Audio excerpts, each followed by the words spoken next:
alış maqsadida ariza topshirdim.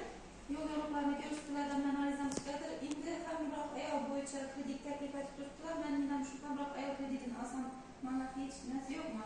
Arzon kredit bo'lsa, bu kreditni yana oqlamaman.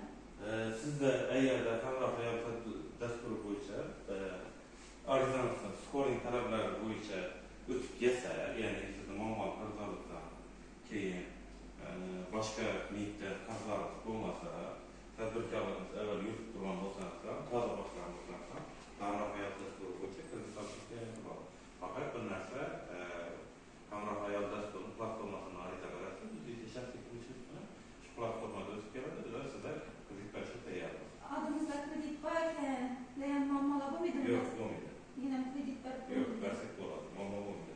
Faqat oldingizdagi avval kreditlarni hech qanday masalasiz siz to'lab bilgan bo'lsangiz, muammo kelmagan bo'lsangiz, maqsadsiz ishlatgan bo'lsangiz bo'ladi.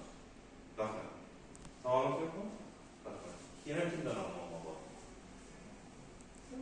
Bo'ldi, shu yerda to'xtatib qo'ying.